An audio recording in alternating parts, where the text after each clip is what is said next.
Hello, everybody. This is Tom Eckert here. You're listening to my podcast, Numerology, a GPS for the soul.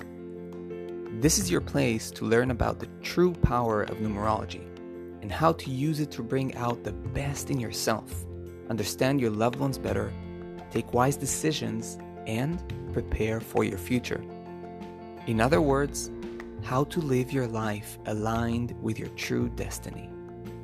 Take your time to educate yourself and share these podcasts with your friends and family so they too can enjoy the great benefits of numerology.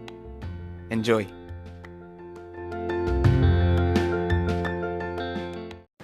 Hello to all my beloved listeners. Today we're going to talk about a very important topic, a topic that I believe is relevant for many people, and particularly important when approaching numerology. And that is how to choose a name for a newborn. But before we dive into that, I want to welcome everyone.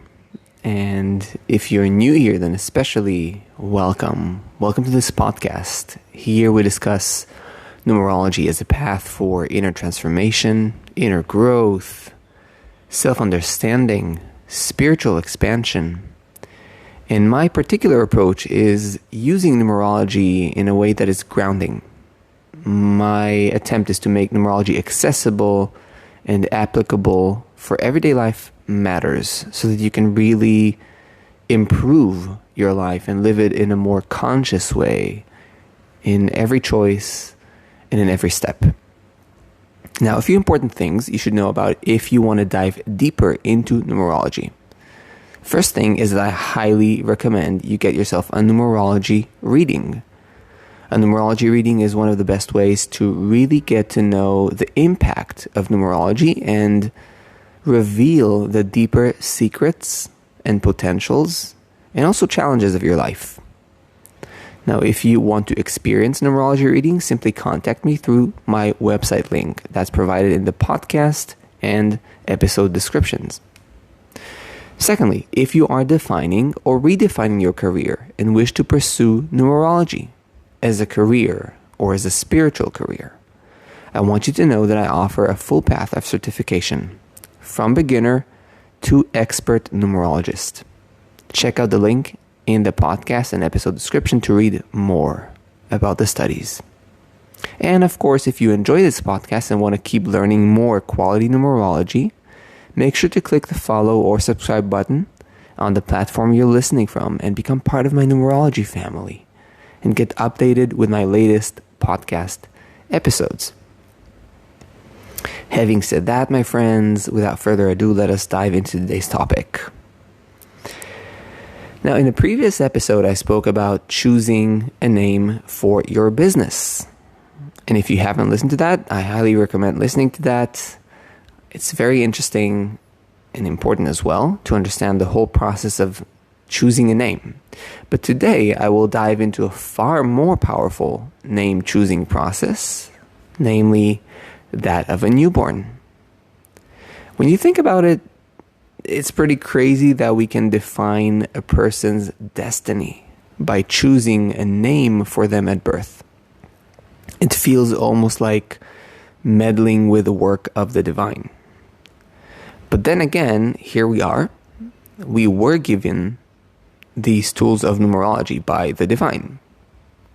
And so if we were given these tools, indeed we can be co-creators, or at least we were given the permission, for those of us at least that know how to use numerology properly, right? But even if we have the tools, what is the right way to choose a name? How do we know what's best for the newly arrived soul? So, let us really start talking about some very important principles. Now, the first thing I want to talk about, and this is really a mistake that many parents tend to do. I always tell people, never choose a name according to your wishes or your ideals as a parent. You see, many parents give a name that they would want, according to their image of perfection, or what they want the child to be, right? It is not uncommon that people have very strong preferences for certain numbers, for example, or qualities of personality, certain traits, and they want to mold their newborn into an image to their liking. But in truth, that is a certain selfish act, and not an act born of listening to the soul of this incoming soul, this incoming child, and their actual intention in this lifetime. Our wishes, ideals, and projections should not stand in the way. The first rule is not to let our name choosing process be biased by our own conditioning. We can't be completely unbiased, so let's be grounded about that and realistic, and that's okay. But we should aspire to not force too much on the process. Now, once we've got that covered, the next thing is to start to feel into your child or child to be, right? So some parents already kind of feel the name before the child is born. Pardon me. And some parents discover or feel the name after the child is born. But whether it starts before or after birth, the most important factor in choosing a good name for your newborn is to tune in to their soul and feel what names come up.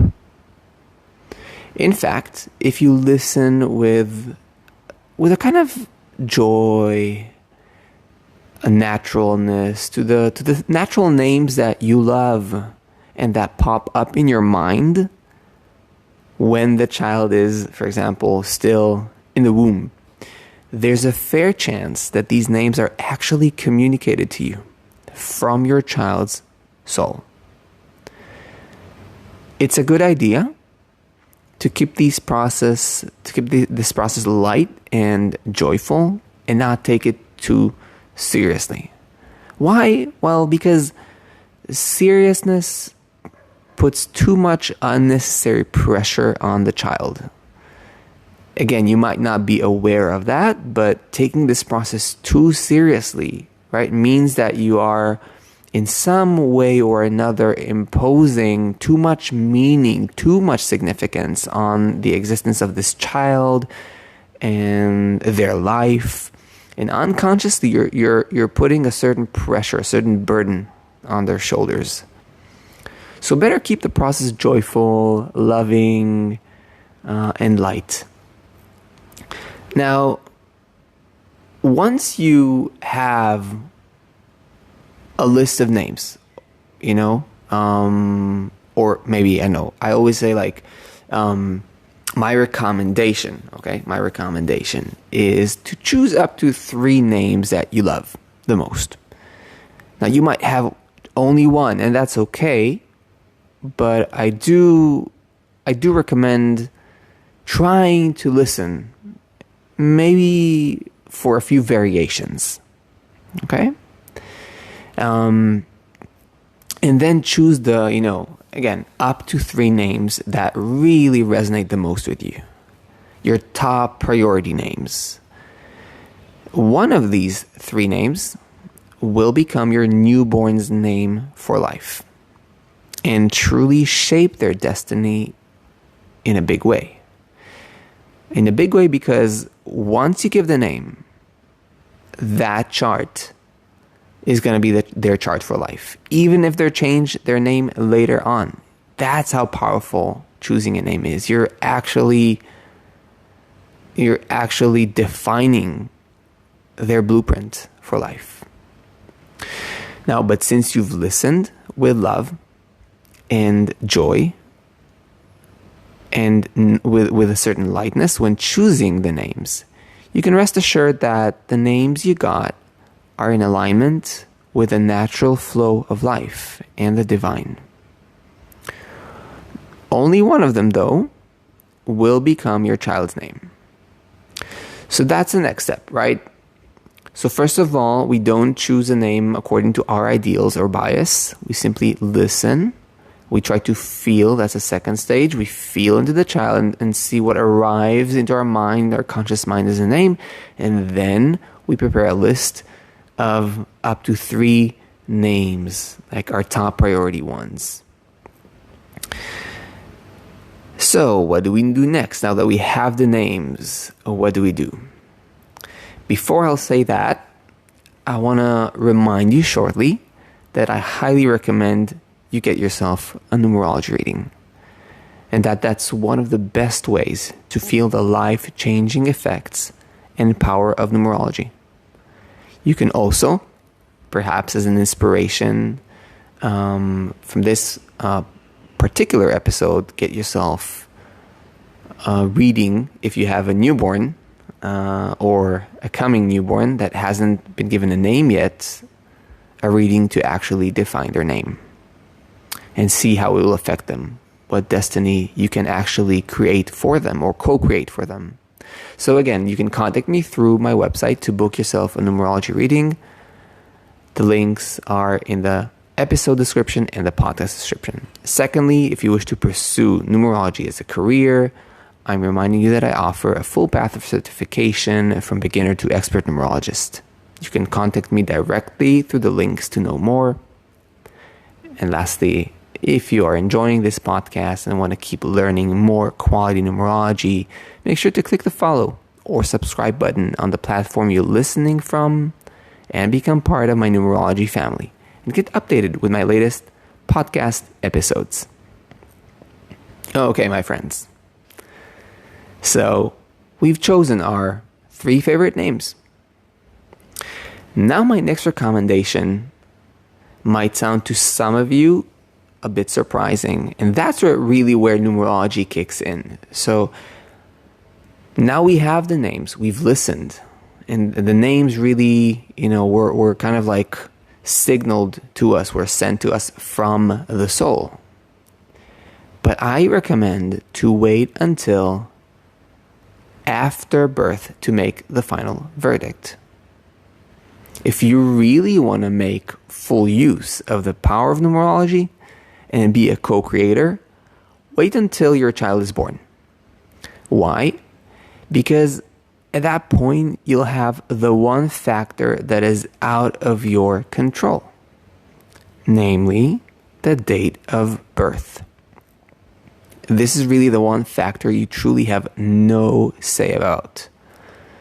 It's a purely universal choice. But once it's there, you can check how each of the chosen names of your top priority names aligns with the date of birth and what your child's potential new numerology chart will look like.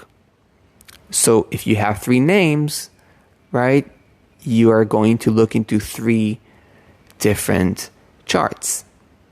Now make sure to check all 3 potential names and the charts they create and really get a good feeling of each chart. The stage may require consulting with an actual numerology expert in order to deeply understand what each chart really means and how it behaves. Because remember, many people that love numerology do not understand the deeper intricacies of number combinations and how numbers actually work together. Even if you will see the chart and will know each number as a standalone quality, most people do not know how the numbers blend and merge into an energetic movement, into an energetic trait. So that's very, very, very important. So check all charts after birth alongside the date of birth. Once we have that, we are arriving to the stage of the final choice. So after having seen all the potential charts, it is really time to feel into which one is most in alignment with your newborn's soul's intention for this lifetime. Now, after all, as I previously mentioned, their chart will be their path for their entire life, this entire incarnation.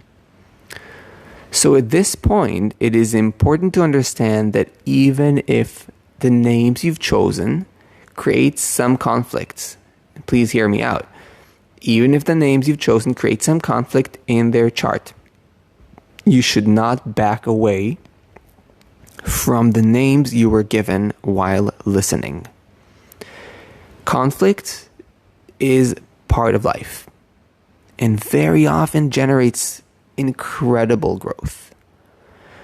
We do not know under what circumstances optimal growth takes place. Now, of course, if you see great conflict, okay, real traumatic conflict in the chart, of course, as we already mentioned, you are a co-creator. So still, you can mitigate the conflict if it is truly bad. So that's also, by the way, why I highly recommend to choose a few names, 3 names and not 1, because then you have this wiggle room. You can check the different options that were communicated to you and see, which chart is the least conflictual or the most kind of like has a variety of energies that balance each other or work together in an interesting way. So, but again, simply feel into the chart that has the most intuitive and natural appeal to you. Because still, there is a communication happening between you and the child's soul, what they need to experience as a soul from the soul level in this incarnation, in this lifetime. And this will be most probably the name you should go for. Again, and I'm talking about after having checked already all the names that are the top priority ones. Okay, so having you've seen all the charts, you see all the energies, you see all the interactions, and now you kind of know what the behavior, what the traits, what the life story is going to look like to a degree, and you simply intuitively feel which one is the one to go for. So that's really the final choice. But there's just one last thing I want to say. Basically, we've already covered how to choose that first name. But I still want to say there is the whole topic of middle names, okay? So in some countries, giving a middle name or a few middle names is just a common thing. But even though it's a kind of tradition or a commonality, I still want to say that middle names are only a choice and definitely not a must. Take into account that a middle name in terms of calculation, okay, in terms of numerology, in the end of the day, it becomes simply part of the first name. So in practice, a middle name just becomes or makes for a much longer first name. In a sense, you can see it as, again, I'm saying this, very carefully, but in a sense, it's a bit like complicating things. Why add more? Why do we need more? Right? In the end of the day, it's a certain energetic stamp. I always kind of say, just go for simple. Just, what came to you and that's it. But then again, I'm not necessarily against middle names. It's okay. It's just we have to understand a few things. So having said that, there are 2 things I want you to be aware of.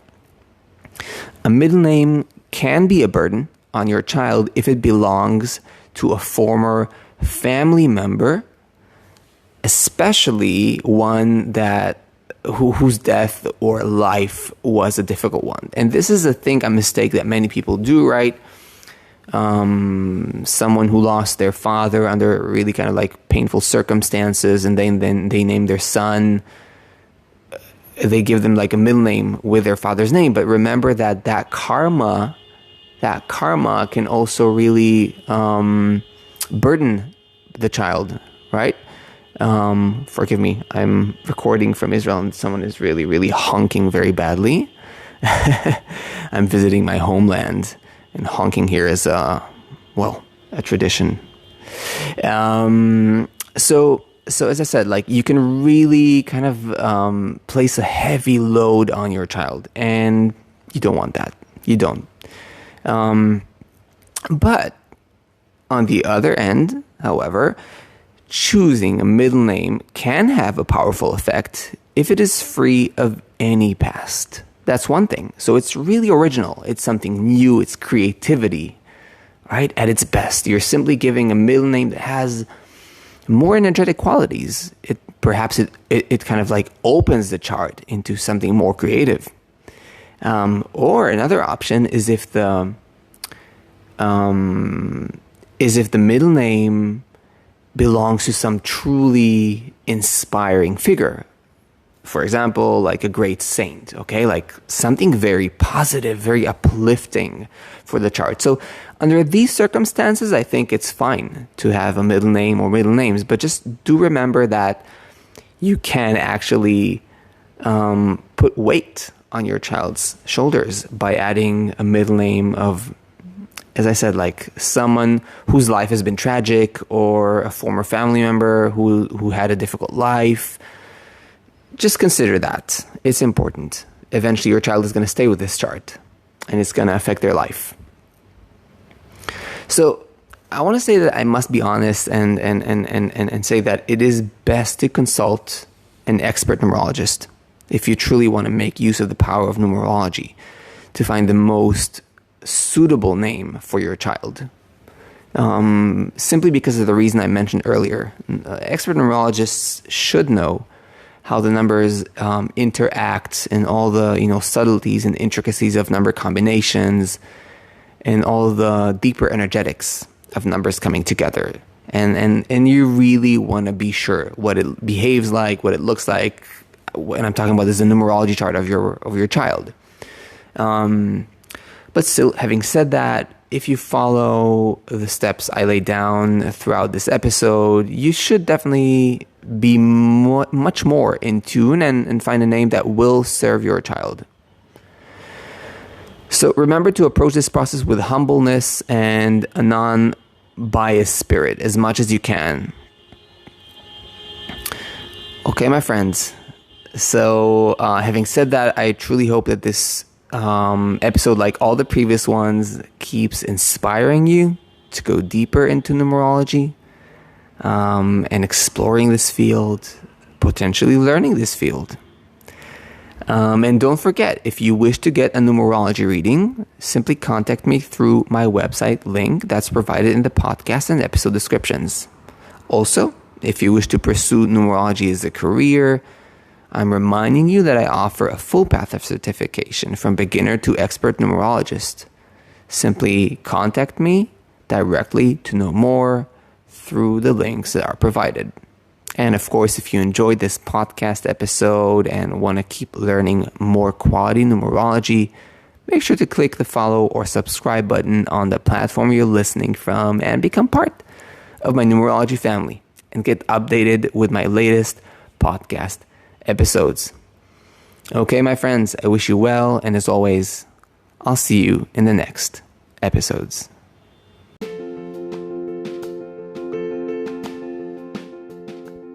I hope you enjoyed this podcast. If you did, and you want to go deeper into numerology, check out my website, tom-eckert.com. You can also book a numerology reading or even study numerology yourself through my courses. I'll see you in the next episode.